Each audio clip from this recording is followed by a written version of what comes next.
बिस्मिल्लाहिर्रहमानिर्रहीम अस्सलाम वालेकुम। मेरा नाम डॉक्टर एहसन है और आज हम जानेंगे the structure of skeletal muscle के बारे में। ओके, सो जो मसल होता है वो काफ़ी सारे मसल सेल से मिलके बना हुआ होता है। ठीक है, मसल सेल्स को हम मायोसाइट्स भी कह सकते हैं। ठीक है, या मसल सेल्स को हम मसल फाइबर भी कह सकते हैं। ठीक है, तो मसल फाइबर कह लें, मसल सेल कह लें या मायोसाइट कह लें, बात एक ही है। ठीक है, तो अब क्या होता है कि मसल के अंदर काफी सारे जो मसल सेल्स हैं ना वो बंडल्स की फॉर्म में मौजूद होते हैं। ठीक है, यानी कि ग्रुप्स की फॉर्म में मौजूद होते हैं। सपोज कीजिए ये एक मसल सेल है, ये दूसरा मसल सेल है, ये तीसरा मसल सेल है, तो काफी सारे मसल सेल्स जो है ये बंडल्स की फॉर्म में मसल के अंदर मौजूद होते हैं। Okay, so the overall muscle organ is surrounded by a membrane called the epimysium. तो इसको मैं इस वाले डायग्राम से समझाऊं। So this is the muscle, ये जो आप पूरा देख रहे हो this is the whole muscle. ठीक है, ये क्या है, this is the whole muscle. अब मसल के बाहर एक कवरिंग होती है जिसे हम कहते हैं एपीमाइसियम। ठीक है, जिसे हम क्या कहते हैं, एपीमाइसियम। जैसे अगर मैं बात करूं सेल की, तो सेल की बिल्कुल आउटर कवरिंग क्या होती है, सेल मेम्ब्रेन होती है। ठीक है, फिर उसके अंदर साइटोप्लाज्म होता है और फिर न्यूक्लियस होता है। सिमिलरली जो पूरा का पूरा मसल होता है ना, मसल के बाहर एक कवरिंग होती है जिसे हम कहते हैं एपीमाइसियम। ठीक है, और दूसरी बात ये कि हमें पता है कि काफ़ी सारे बेसिकली मसल्स के अंदर क्या होते हैं कि जो मसल सेल्स हैं वो ग्रुप्स की फॉर्म में मौजूद होते हैं। अब एक ग्रुप जो है ना, सपोज कीजिए ये एक ग्रुप है जिसके अंदर क्या है, ये जो मैं सर्किल कर रहा हूँ, these are the muscle fibres या these are the muscle cells. ठीक है, तो ये जो पूरा ग्रुप है, अब ये पूरा जो है ना ये इन सर्किल से यानी कि मसल सेल से भरा हुआ होगा। तो ये जो पूरा ग्रुप है, इस पूरे ग्रुप को हम कहते हैं फेसिकल। FASIC, sorry FACSICLE। ठीक है, तो ये जो आप देख रहे हो ना, दिस इज द फेसिकल। ठीक है, तो ये बेसिकली इस पूरे मसल से निकला हुआ है। ठीक है, so this is a group of muscle cell जिसे हम कहते हैं फेसिकल। अब फेसिकल के बाहर एक कवरिंग होती है, एक लेयर होती है जिसे हम कहते हैं पेरीमाइसियम। ठीक है, जिसे हम क्या कहते हैं, पेरीमाइसियम। ओके, और हमें पता है कि फेसिकल के अंदर क्या होते हैं, काफी सारे मसल सेल्स होते हैं। अब हमने क्या किया कि इस एक मसल फाइबर को, एक मसल सेल को यहाँ से निकाला। ठीक है, अब ये जो मसल फाइबर है ना, इस मसल फाइबर के सराउंडिंग में एक कवरिंग होती है जिसे हम कहते हैं एंडोमाइसियम। ठीक है, तो अब आपको पता चल गया होगा कि एपीमाइसियम एक कवरिंग होती है जो कि पूरे के पूरे मसल के बाहर होती है। ठीक है, और हमें पता है मसल के अंदर क्या होते हैं, मसल फेसिकल्स होते हैं। फेसिकल्स क्या है, these are the group of muscle cells. और फेसिकल के बाहर एक कवरिंग होती है जिसे हम कहते हैं पेरीमाइसियम। ओके, और हमें पता है कि फेसिकल के अंदर क्या होते हैं, मसल फाइबर्स होते हैं, और मसल फाइबर्स के अराउंड एक कवरिंग होती है जिसे हम कहते हैं एंडोमाइसियम। ठीक है, तो यहाँ पे बताया गया है कि जो पूरा का पूरा मसल है ना, मसल इज अ ऑर्गन। ठीक है, तो पूरे ऑर्गन को, इस मसल ऑर्गन को एक मेम्ब्रेन सराउंड करती है जिसे हम कहते हैं epimysium. Okay, so muscle fibre is gathered inside the epimysium in many groups. ठीक है, और एपीमाइसियम के डीप में, ठीक है, सपोज कीजिए दिस इज द एपीमाइसियम, ये क्या है एपीमाइसियम, और एपीमाइसियम के डीप में यहाँ पे क्या होते हैं, काफी सारे मसल बंडल्स होते हैं। ठीक है, जिसे हम कहते हैं फेसिकल। तो ये एक फेसिकल है, ठीक है, ये दूसरा एक फेसिकल है, ये तीसरा एक फेसिकल है। तो एपीमाइसियम के डीप में क्या होते हैं, काफी सारे मसल फेसिकल्स होते हैं। Okay, so each group of fibre is called the fascicle. ठीक है, surrounded by a membrane called the perimysium. और मैंने आपको बताया था कि जो फेसिकल होते हैं, फेसिकल क्या है, these are the group of muscle fibres.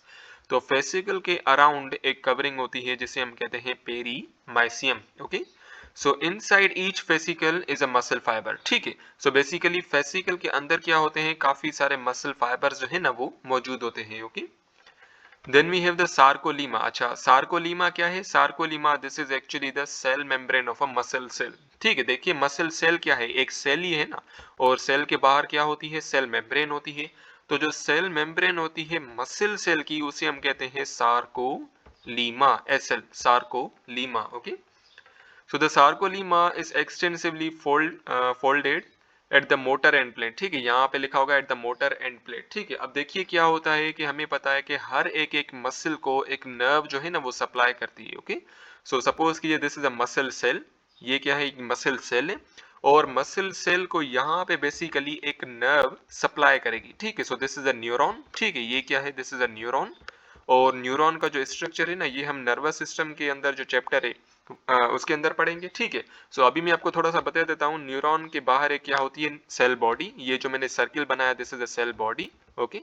और सेल बॉडी के सराउंडिंग में क्या होते हैं, काफी सारे स्ट्रक्चर्स होते हैं जिन्हें हम कहते हैं डेंड्राइट्स, ठीक है। ये क्या है, दीज आर द डेंड्राइट्स। और ये जो आप पूरी डंडी देख रहे हो, इस डंडी को हम कहते हैं एक्सॉन, ठीक है। और ये जो अब आखिर में तीन जो लाइनें आप देख रहे हो ना, इन्हें हम कहते हैं एक्सॉन टर्मिनल, इन्हें हम कहते हैं एक्सॉन टर्मिनल। तो जो एक्सॉन टर्मिनल होता है ना न्यूरॉन का, वो बेसिकली अटैच्ड होता है to the cell membrane of muscle cell, ठीक है। Cell membrane of muscle cell, जिसे हम सार्कोलीमा भी कहते हैं। सार्कोलीमा क्या है, this is the cell membrane of muscle cell. So इससे हम कहते हैं मोटर एंड प्लेट, यानी कि जो न्यूरॉन है उसका जो एक्सॉन टर्मिनल है ना, वो अटैच्ड है to the sarcolemma of muscle cell, okay. The sarcolemma permits calcium ion to enter or leave the myofibril from their specific proteinic gateways, ठीक है। अब देखिए ये जो मसल सेल है, और ये जो मसल सेल है, इसके सराउंडिंग में ये जो सार्कोलीमा है, यहाँ पे क्या होते हैं, यहाँ पे काफी सारे कुछ चैनल्स होते हैं, ठीक है। इन्हें हम कहते हैं प्रोटीनिक गेटवेज, ठीक है। प्रोटीनिक गेटवेज कहते हैं, यहाँ मैंने बेसिकली चैनल्स कहते हैं, कैल्शियम चैनल्स कहते हैं, ठीक है। अब जो कैल्शियम आयन है ना, कैल्शियम आयन इन्हीं गेटवेज के थ्रू बाहर से अंदर चला जाएगा इनसाइड द मसल सेल, ठीक है। बाहर से अंदर चला जाएगा इनसाइड द मसल सेल, ठीक है। और मायोफिब्रिल्स क्या होते हैं, myofibrils basically combination of proteins होती है, ठीक है। मायोफिब्रिल बेसिकली दो प्रोटीन का कॉम्बिनेशन होता है, actin protein and myosin protein, ठीक है। एक्टिन प्रोटीन और मायोसिन प्रोटीन। तो इसको मैं इस वाले डायग्राम से समझाऊं, सो ये जो आप पूरा देख रहे हो, दिस इज द मायोफिब्रिल, जिसके अंदर क्या होते हैं, एक्टिन फिलामेंट होते हैं और मायोसिन फिलामेंट होते हैं, ओके। ये मैंने पिछली वीडियो के अंदर भी आपको बताया था कि जो एक्टिन फिलामेंट होते हैं वो बने होते हैं काफी सारे एक्टिन मॉलिक्यूल से। ये जो आप सर्किल देख रहे हो, this is the actin monomer, ठीक है। और उसके बाद यहाँ पे ये जो आप ब्लू से देख रहे हो, दिस इज द ट्रोपोमायोसिन, ठीक है, ट्रोपोमायोसिन प्रोटीन। और ये जो आप ग्रीन से देख रहे हो, ठीक है, ग्रीन से, येलो से और ये जो डार्क ब्लू से, this is the troponin, okay. और जो मायोसिन फिलामेंट है, ये बना हुआ होता है काफी सारे मायोसिन मॉलिक्यूल से, ठीक है। ये जो आप देख रहे हो, this is the myosin molecule. और मायोसिन मॉलिक्यूल जो है ना, ये बना हुआ होता है दो धागों से, और ये जो दो धागे हैं ना, ये आपस में इंटरमिक्स्ड होते हैं। और इन दो धागों के बिल्कुल एंड पे क्या होता है, मायोसिन हेड होता है। ये जो आप देख रहे हो ना, these are the myosin head, okay. So overall ये जो मायोफिब्रिल्स क्या होते हैं, मायोफिब्रिल्स बेसिकली हम एक्टिन एंड मायोसिन प्रोटीन्स को कहते हैं, ओके। सो ये जो कैल्शियम आयन है, ये इन्हीं कैल्शियम गेटवेज के थ्रू बाहर से अंदर चला जाता है इनसाइड द मसल सेल। और फिर क्या होता है, ये बेसिकली इन्हीं मायोफिब्रिल्स के साथ जाके अटैच हो जाता है, okay. So with in the sarcoplasm, अच्छा देखिए, वैसे हमें पता है कि सेल के अंदर जो साइटोप्लाज्म होता है उसे हम नॉर्मली कहते हैं साइटोप्लाज्म, लेकिन मसल सेल जो है उसका जो साइटोप्लाज्म है उसे हम कहते हैं सार्कोप्लाज्म, ठीक है। उसे हम क्या कहते हैं, उसे हम कहते हैं sarcoplasm. Within the sarcoplasm, a membranous network is present that runs parallel to the myofibril called the sarcoplasmic reticulum. अब देखिए नॉर्मली सेल के अंदर क्या होता है, एंडोप्लाज्मिक रेटिकुलम, लेकिन मसल सेल के अंदर जो एंडोप्लाज्मिक रेटिकुलम होता है उसे हम कहते हैं सार्कोप्लाज्मिक रेटिकुलम, ओके। तो सपोज कि this is a muscle cell, और यहाँ पे क्या होगा, पूरा का पूरा ये सार्कोप्लाज्मिक रेटिकुलम का नेटवर्क जो है ना, वो फैला हुआ होगा, ओके। और यहाँ पे सार्कोप्लाज्मिक रेटिकुलम होगा, तो इनके बिल्कुल पैरेलली क्या होगा, मायोफिब्रिल्स होंगे, ठीक है। सो ये जो मैं ग्रीन से बना रहा हूँ, दीज आर द मायोफिब्रिल्स, ठीक है। इसमें से ये होगा एक्टिन प्रोटीन, और ये नीचे वाला होगा मायोसिन प्रोटीन, ठीक है। फिर मायोसिन प्रोटीन के बिल्कुल नीचे फिर से होगा क्या, हमारा actin protein, okay. So basically जो साइटोप्लाज्म होता है मसल सेल का, उसे हम कहते हैं सार्कोप्लाज्म। और एंडोप्लाज्मिक रेटिकुलम जो है मसल सेल का, उसे हम कहते हैं सार्कोप्लाज्मिक रेटिकुलम, ओके। और सार्कोप्लाज्मिक रेटिकुलम के अंदर ये जो कैल्शियम आयंस है ना, वो जाके स्टोर होते हैं, ओके। ये चीज आपने ध्यान में रखनी है। So this sarcoplasmic reticulum, it is the storage house of the calcium, यानी कि कैल्शियम जो है ना, इन्हीं सार्कोप्लाज्मिक रेटिकुलम के अंदर स्टोर होता है। और ये चीज आपने ध्यान में रखनी है कि जो मसल्स हैं ये कॉन्ट्रैक्ट करते हैं just because of the calcium. अगर कैल्शियम नहीं होगा तो मसल कॉन्ट्रैक्ट भी नहीं कर पाएंगे, okay. It extends inward to form a membranous channel called the T-tubule that runs perpendicular and connected with the sarcoplasmic reticulum, ठीक है। सो देखिए अब इसको मैं जरा यहाँ पे समझाऊं। So this is the sarcoplasmic reticulum, ये पूरा का पूरा एक नेटवर्क है, ठीक है। अब ये जो सार्कोप्लाज्मिक रेटिकुलम है ना, इसकी ये जो मेम्ब्रेन है, ये थोड़ा सा यूं इनवर्ट चली जाती है, और एक किस्म की ट्यूब्यूल बना देती है जिसे हम कहते हैं टी ट्यूब्यूल। ठीक है, ये क्या है? This is actually the T tubule. ये कैसे बनी? Due to the extension of the membrane of endoplasmic reticulum. ये जो एंडोप्लाज्मिक रेटिकुलम की जो मेम्ब्रेन है ये यूं इमेजिनेट कर गई, ये यूं फैल गई। ठीक है, और इसने क्या बना दिया? एक ट्यूब्यूल बना दिया जिसे हम क्या कहते हैं? T tubule. ठीक है, जिसे हम क्या कहते हैं? टी ट्यूब्यूल कहते हैं। Okay, so now myofibril contains two kinds of protein filaments called the actin and myosin filament। ठीक है, so देखिए मैंने आपको बता दिया था कि जो मायोसिन फिब्रिल्स होते हैं ना, सॉरी जो मायोफिब्रिल्स होते हैं, मायोफिब्रिल्स के अंदर दो किस्म के फिलामेंट्स होते हैं जिन्हें हम कहते हैं actin filament and myosin filament. ठीक है, जिन्हें हम क्या कहते हैं? Actin filament and myosin filament. Okay, so each myosin filament is thick 16 nanometer in diameter and composed of myosin monomers। ठीक है, so देखिए जो मायोसिन फिलामेंट होते हैं ना, मायोसिन फिलामेंट, ये रहा हमारा मायोसिन फिलामेंट, ये बहुत ही ज्यादा थिक होता है as compare to actin filament. इसका जो डायामीटर होता है डेट इज अराउंड 16 नैनोमीटर। ठीक है, 16 नैनोमीटर।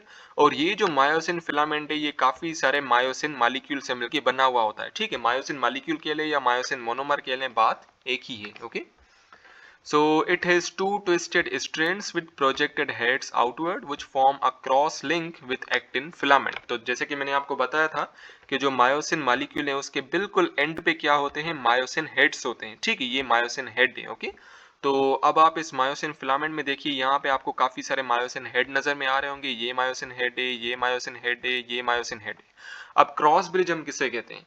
क्रॉस ब्रिज हम कहते हैं कि जब भी मायोसिन का जो हेड है वो एक्टिन फिलामेंट के साथ जब कंबाइन हो जाता है, अटैच हो जाता है, तो इसे हम कहते हैं फॉर्मेशन ऑफ क्रॉस ब्रिज। ठीक है, तो ये किस्म की एक ब्रिज बन गई जिसे हम कहते हैं cross bridge. Okay, so cross bridge कैसे बनती है? क्रॉस ब्रिज तब बनती है जब मायोसिन के जो हेड है वो एक्टिन फिलामेंट के साथ क्या हो जाए? अटैच हो जाए। Okay, so now each actin filament is thin 7 to 8 nanometer in diameter। ठीक है, and they are the double stranded। so जैसे कि मैंने आपको बताया था कि जो एक्टिन फिलामेंट है उनका जो डायामीटर होता है वो मायोसिन फिलामेंट के डायामीटर से कम होता है। ठीक है, तो इनका जो डायामीटर है यानी कि यहाँ से ये लेके यहाँ तक that is around 7 to 8 nanometre. ठीक है, 7 to 8 नैनोमीटर। और ये जो एक्टिन फिलामेंट है ना, ये दो एक्टिन फाइबर से मिलके बना हुआ होता है। ठीक है, एक्टिन फाइबर के लिए या एक्टिन स्ट्रैंड से मिलके बना हुआ होता है। तो ये रहा एक्टिन स्ट्रैंड। ठीक है, ये जो आपको ब्राउन से जो बीट्स नजर में आ रही है ना, ब्राउन से जो सर्कल्स नजर में आ रहे हैं, this is one actin filament, sorry this is one actin strand and this is another actin strand. ठीक है, सो ये जो दो एक्टिन स्ट्रैंड है ना ये आपस में कंबाइन हुए हैं। ठीक है, और एक जो एक्टिन स्ट्रैंड है ना इसके अंदर ये जो आप सर्कल्स देख रहे हो these are the actin monomers. ठीक है, ये क्या है? These are the actin monomers. Okay, so actin monomers क्या करते हैं? एक्टिन स्ट्रैंड्स बनाते हैं। Okay, which are twisted and contains the actin monomers associated with two other proteins called the troponin and tropomyosin। जैसे कि मैंने आपको बताया था कि जो दो एक्टिन स्ट्रैंड्स है ना, ये वाला एक्टिन स्ट्रैंड और ये दूसरा वाला एक्टिन स्ट्रैंड, ये आपस में कंबाइन हुए होते हैं और आपस में मुड़े हुए होते हैं, ट्विस्ट हुए होते हैं। ठीक है, और दूसरी बात ये जो एक्टिन फिलामेंट है इसके पास दो और प्रोटीन्स होती हैं। Number one is the tropomyosin protein and number second is the troponin protein. ठीक है, ये चीज मैंने आपको ऑलरेडी बता दी है। Okay, so each actin monomers has a binding site for myosin cross bridge for attachment। ठीक है, so इसको मैं यहाँ पे समझाऊँ, ये जो आप देख रहे हो ना, this is the actin filament, sorry actin monomer and this is another actin monomer। तो दो एक्टिन मोनोमर के बीच में यहाँ पे बेसिकली क्या होता है कि जो मायोसिन के जो हेड है ना वो आके क्या होते हैं? अटैच होते हैं। ठीक है, ये जो तमाम एक्टिन मोनोमर्स हैं इन तमाम एक्टिन मोनोमर्स के बीच में बेसिकली यहाँ पे क्या होते हैं? मायोसिन जो है ना, मायोसिन के जो हेड है वो आपस में अटैच होते हैं। Okay, then we have troponin। So troponin is a complex of three different subunit called the troponin C, troponin I and troponin T। ठीक है, so देखिए ये जो troponin है ना, अब troponin भी तीन किस्म के हैं, troponin I, troponin T and troponin C। ठीक है, so each subunit is assigned for a specific function such as troponin C binds calcium, the troponin I inhibits ectomyosin interaction and troponin T is used for binding the tropomyosin। अब देखिए ये जितने भी troponin है ना, troponin सी, troponin आई और troponin T, इनका अपना अपना काम होता है। ठीक है, जैसे कि अगर मैं बात करूं ट्रोपोनिन सी की, तो ट्रोपोनिन सी के ऊपर आके कैल्शियम आयन जो है ना वो अटैच होते हैं। ठीक है, इसके ऊपर क्या होता है? कैल्शियम अटैच होता है ताकि मसल फाइबर जो है वो कॉन्ट्रैक्ट कर सके। ठीक है, मसल कॉन्ट्रैक्ट कर सके। अगर मैं बात करूं ट्रोपोनिन आई की, तो ट्रोपोनिन आई का काम ये होता है कि जो एक्टिन और मायोसिन के बीच में जो इंटरेक्शन है ना, उसको खत्म करना, यानी कि क्रॉस ब्रिज की ये फॉर्मेशन नहीं होने देता। Okay, so I for inhibition. ठीक है, सो ट्रोपोनिन आई क्या करता है कि ये जो एक्टिन फिलामेंट है, इस एक्टिन फिलामेंट को मायोसिन के हेड के साथ अटैच होने नहीं देता। ठीक है, सो ये काम होता है ट्रोपोनिन आई का। Okay, then we have the troponin T. तो ट्रोपोनिन टी का काम ये होता है, it is use for the binding tropomyosin. यानी कि इस ट्रोपोनिन टी का क्या काम होता है कि ट्रोपोनिन सी को और ट्रोपोनिन आई को ट्रोपोमायोसिन के साथ कनेक्ट करना। ठीक है, तो इसको मैं यहाँ पे समझाऊं। सो ये जो ट्रोपोनिन टी है ना, इसका क्या काम होता है कि ट्रोपोनिन आई को और ट्रोपोनिन सी को बेसिकली इस ट्रोपोमायोसिन के साथ क्या करना, कनेक्ट करना। ठीक है, तो ये काम होता है ट्रोपोनिन टी का। Okay, so now the organisation of actin and myosin filament develop alternating light and dark. अच्छा, अब इस चीज को समझाने के लिए मुझे आपको ये वाली डायग्राम दिखानी पड़ेगी। सो इस वाले डायग्राम के ऊपर फोकस कीजिए। ये जो आप ब्लू से देख रहे हो ना, this is the actin filament.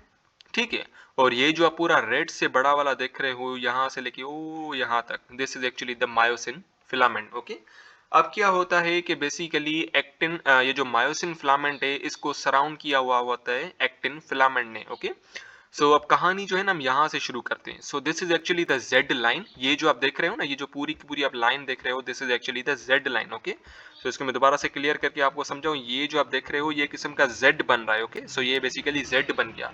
अब पूरा ये बनता चला जाएगा, बनता चला जाएगा। अब तो इस पूरी लाइन को हम कहेंगे जेड लाइन। ओके, सो जेड लाइन से बेसिकली ये जो एक्टिन फिलामेंट है ना, ये अराइज होते हैं। ठीक है, और ये जो आप देख रहे हो रेड से, this is actually the myosin filament. Okay, अब आई बैंड हम किसे कहते हैं? तो देखिए, हमारे मसल सेल के अंदर या पूरा का पूरा जो मसल है ना, उसके अंदर मुख्तलिफ किस्म के बैंड्स होते हैं, पोर्शंस होते हैं। ठीक है, सो देखिए यहाँ से लेके यहाँ तक, जहाँ पे सिर्फ और सिर्फ आपको एक्टिन फिलामेंट ही नजर आएगा, मायोसिन फिलामेंट नजर नहीं आएगा, इसे हम कहते हैं आई बैंड। ठीक है, ऐसे हम कहते हैं आई बैंड। और आई बैंड क्या है? This is actually the light zone. ठीक है, तो देखिए आई बैंड कह लें या लाइट जोन कह लें, बात एक ही। ओके, सो यहाँ से लेके यहाँ तक ये वाला जो पूरा का पूरा जोन है, जिसमें सिर्फ और सिर्फ एक्टिन फिलामेंट आपको नजर आ रहा है, इसे हम कहते हैं आई बैंड।